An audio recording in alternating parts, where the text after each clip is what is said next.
નમસ્કાર વિદ્યાર્થી મિત્રો, કેમ છો? મજામાં? ચાલો આજે આપણે જે કાર્ડની શરૂઆત કરવા જઈ રહ્યા છીએ તે કયો કાર્ડ છે તો કે પ્રેઝન્ટ પરફેક્ટ ટેન્સ એટલે કે પૂર્ણ વર્તમાન કાળ.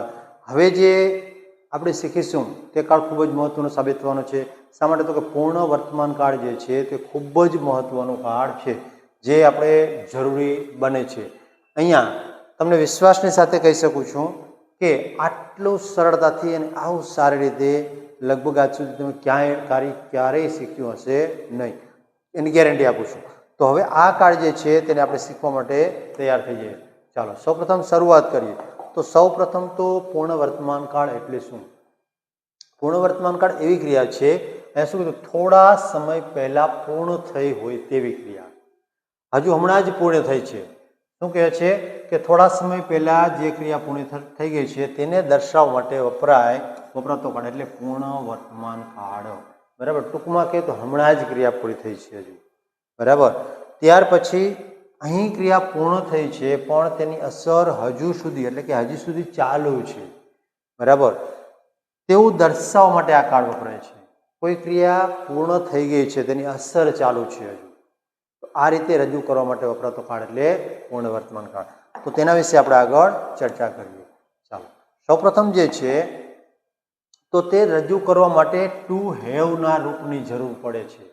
ટુ હેવનું રૂપ કયું છે તો કે અહીંયા જે રૂપ વપરાવાનું છે તે પ્રથમ પુરુષ એકવચનની સાથે, ત્રીજા પુરુષ, પ્રથમ નહીં, પહેલા ત્રીજા પુરુષ એકવચનની સાથે શું વપરાશે તો કે હી, સી, ઇટ અને કોઈ પણ એક વચનનું નામ આવે તો તે કેની સાથે વપરાશે તો કે પ્રથમ પુરુષ એકવચનની સાથે હેઝ વપરાશે. આ કેનું રૂપ છે તો કે ટુ હેવનું રૂપ.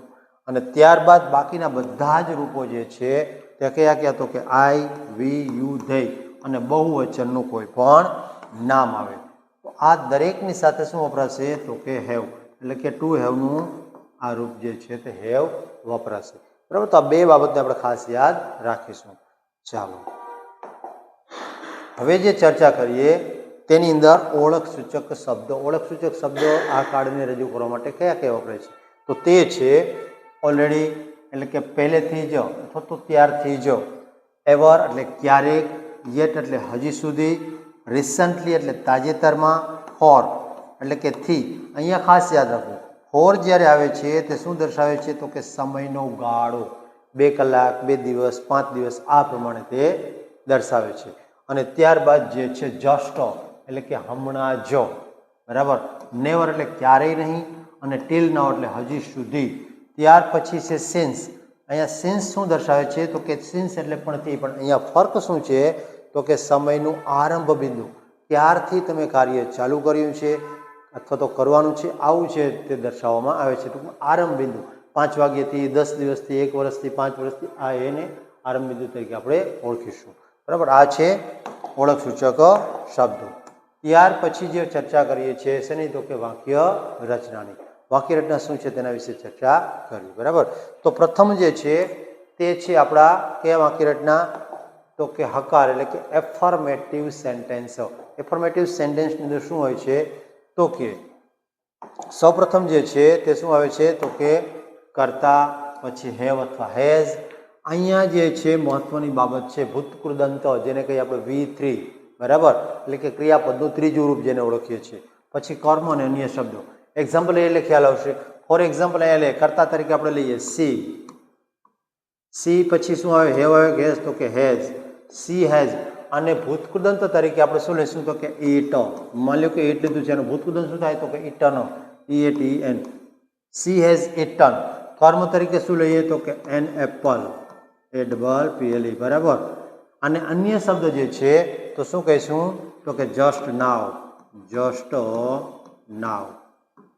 હવે અહીંયા જોઈ શકો છો કર્તા તરીકે સી, કર્મ તરીકે હેવેઝ તરીકે હેઝ, ભૂતકૃદંત ઇટન, કર્મનો એપલ અને અન્ય શબ્દ જસ્ટ નાવ. હવે બીજું એક્ઝામ્પલ લઈએ. બીજા એક્ઝામ્પલમાં કર્તા તરીકે આપણે લઈએ, માની લો કે લખીએ છીએ બોયઝ, બોયઝ. તો હવે અહીંયા બહુવચન છે તો શું કહીશું આપણે હેવ, બોયઝ હેવ.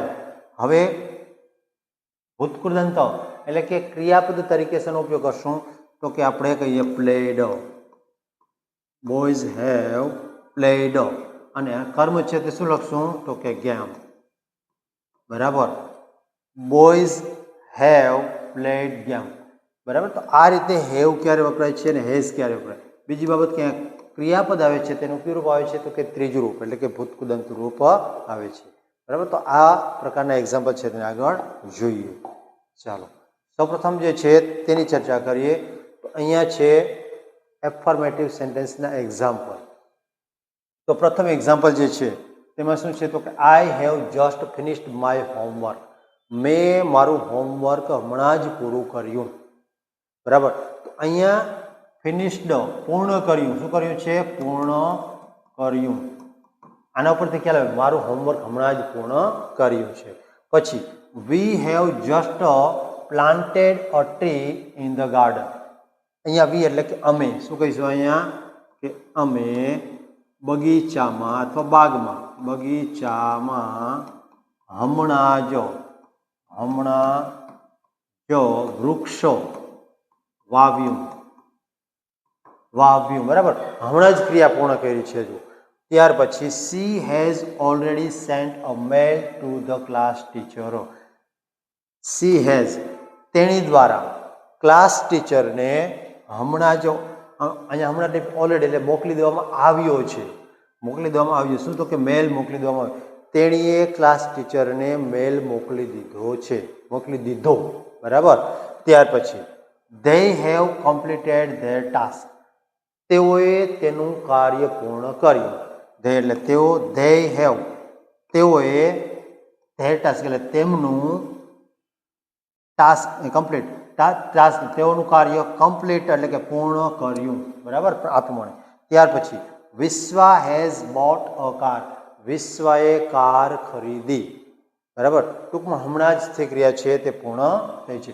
તો આ છે આપણા એફર્મેટિવ સેન્ટેન્સ. ત્યાર પછી જે નેગેટિવની ચર્ચા કરીએ તો નેગેટિવની અંદર એક જ બાબત યાદ રાખવાની છે તો કે હેવ અથવા હેઝ અને ભૂતકૃદંતની વચ્ચે શું આવી જશે તો કે નોટ એટલે કે નકાર માટે નોટ આવી જશે. બાકીની રચના સેમ છે. કરતા છે હેવ હેઝ નોટ ભૂતકૃદંત એટલે કે વિથરી કર્મ અને અન્ય શબ્દ. બરાબર. તો આ પ્રમાણે થશે. આનું એક્ઝામ્પલ એટલે ખ્યાલ આવે આપણને. આપણે કરતા તરીકે શું લે કે આઈની સાથે શું આવે તો કે આઈ હેવ નોટ. પછી મીટનું શું થાય ભૂતકૃદંત met. I have not met him yesterday. બરાબર. હું તેમને ગઈકાલે મળ્યો ન હતો. આ રીતે નથી આમ. હવે બીજું હવે આ જ પ્રમાણેનું એક્ઝામ્પલ છે તે લઈએ તો આપણે કહીએ કે કવિતા જે છે તો તેની સાથે શું આવે તો કે કવિતાની સાથે હેવ આવે કે હેઝ તો કે હેઝ. કવિતા હેઝ નોટ ફિનિશ્ડ. બરાબર. કવિતા હેઝ નોટ ફિનિશ્ડ વર્ક. આ પ્રમાણે કવિતાએ તેનું કાર્ય પૂર્ણ કર્યું નથી. તો હવે આ પ્રમાણે જે છે તે આપણે વાક્ય રચના છે તેની આગળ ચર્ચા કરીએ. બરાબર.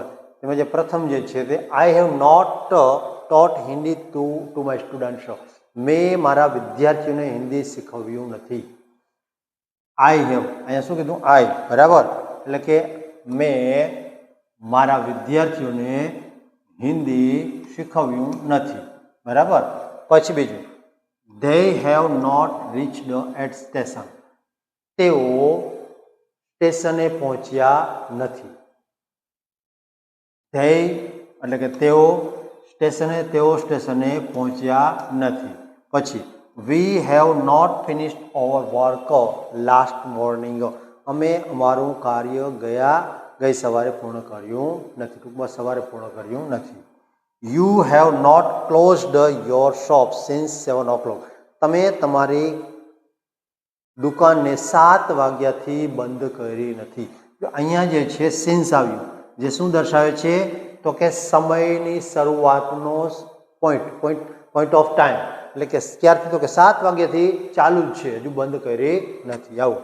ત્યાર પછી Mohini has not acted well in this movie. મોહિનીએ આ મૂવીની એટલે ફિલ્મની અંદર સારી રીતે એક્ટિંગ કરી નથી. બરાબર. તો આ છે આપણો નેગેટિવ સેન્ટેન્સ. અને ત્યારબાદ જે ચર્ચા કરીએ તો ઇન્ટ્રોગેટિવ. બરાબર. એટલે કે પ્રશ્નાર્થ વાક્ય. પ્રશ્નાર્થ વાક્યમાં સિમ્પલ છે શું છે સિમ્પલ? તો કે હેવ અને હેઝ જે છે તે આગળ આવી જશે, કરતા છે તે બીજા સ્થાને, ભૂતકૃદંત, કર્મ, અન્ય શબ્દ અને છેલ્લે પ્રશ્નાર્થ ચિહ્ન. બરાબર. તો હવે એનું એક્ઝામ્પલ લઈએ. બરાબર. હવે એક્ઝામ્પલ જે છે તેમાં શું? તો કે હેવ આપણે કહીએ હેવ, પછી કર્તા તરીકે શું લીધું? યુ. હેવ યુ આપણે શું કહીએ? Read a story. બરાબર. Have you read a story. છેલ્લે શું કરશું? પ્રશ્નાર્થ ચિહ્ન. બીજું એક્ઝામ્પલ લઈએ. Had he taught Gujarati at school. શું તે સ્કૂલે તેણે ગુજરાતી ભણાવ્યું? આ પ્રમાણે. તો અહીંયા જોઈ શકીએ છીએ કે અહીંયા પણ હેવ અને હેઝ જે છે તે કર્તાને ધ્યાનમાં રાખીને વપરાયું છે ક્રિયાપદની સાથે, એટલે કે ક્રિયાપદનું ત્રીજું રૂપ કે જેને ભૂતકૃદંત તરીકે ઓળખે છે તે વપરાયેલું જોવા મળે છે. હવેના એક્ઝામ્પલ જોઈએ. તો પ્રથમ એક્ઝામ્પલ છે have you attempt all question. શું તમે બધા જ પ્રશ્નો અટેમ્પ્ટ કર્યા, એટલે કે બધા જ પ્રશ્નો લખ્યા છે? બરાબર. લખ્યા છે ને, પણ લખ્યા આ રીતે. Has a patient applied new medicine. શું પેશન્ટ એટલે કે દર્દીને નવી મેડિસિન આપવામાં આવી? બરાબર. પછી ત્રીજું એક્ઝામ્પલ જે છે તેની અંદર છે has India accept all condition. શું ભારતે બધી જ ઓલ કન્ડિશન એટલે બધી જ પરિસ્થિતિને સ્વીકારી લીધી? બરાબર. આ રીતે. ત્યાર પછી have they voted for our nation. શું તેઓએ આપણા રાષ્ટ્ર માટે મત આપ્યો? બરાબર. મત કરી લીધું છે, મતદાન આપ્યું છે એમ. Has a hunter killed a deer. શું શિકારીએ હરણને મારી નાખ્યું? બરાબર. તો આ પ્રમાણે જે છે તે આપણે જોઈ શકીએ છીએ કે ચાલુ પૂર્ણ વર્તમાન કાળ જે છે તેની અંદર વાક્ય રજૂ કરવામાં આવ્યા છે. ચાલો, હવે દરેક વિદ્યાર્થી મિત્રોને અને જોનારને વિનંતી છે કે આપ મારી સાથે જોડાયેલા રહો અને મારી ચેનલને સબસ્ક્રાઈબ કરો, શેર કરો અને તમારા મિત્રોની સાથે મળી અને લાઈક કરો અને મારા વિડીયોને ઝડપથી જેટલું બને એટલું ઝડપથી ફેલાવી દો, જેથી કરીને વધારેમાં વધારે લોકો જે છે તે આ પ્રકારના સુવિધાથી વંચિત ન રહે. જય હિન્દ, જય ભારત.